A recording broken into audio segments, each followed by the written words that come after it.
ضمن برگزار نمودن چورابینی اپراتیوی جستجویی از جانب کارمندان میلیسیا معین کرده شد که زن 46 ساله ساکن شهر خوجند 6 ایون سال 2024 تخمینا ساعت 09:30 دقیقه از اسیات اوبوشی با زن 32 ساله ساکن شهر مذکور جنگ و جنجال نموده با چوب دست یکچند مراتبه به اعضای بدن جبری زده است.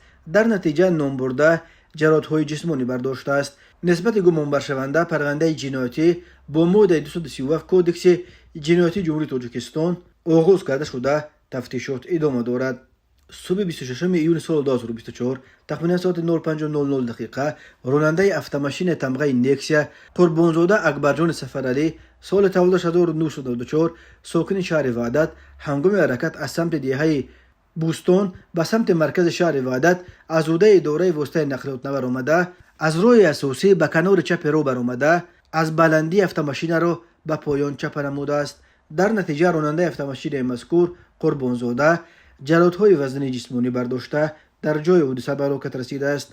اوید به این حادثه تحقیقات ادامه دارد. هنگام گذرانیدن چورابینی اپراتیوی جستجویی از جانب کارمندان میلیسیا مرد 30 ساله ساکن ناحیه باباجان غفوروف با گمان صادر نمودن کردار قلابی دستگیر کرده شد. نام برده 23 مارس سال 2024 در حدود ناحیه باباجان غفوروف با راه فریب به باوری مردان 45 و 40 ساله ساکنان ناحیه مذکور در آمده از آنها به مبلغ 161,000 سومونی روغن نو سرگیفسکی را گرفته فروخته مبلغ‌های به دست آورده‌اش را به احتیاجات خودش صرف نموده است. نسبت گمان برشونده پرونده جنایتی با ماده 247 کودکس جنایتی جمهوری تاجیکستان قلابی آغاز کرده شده تفتیشات ادامه دارد.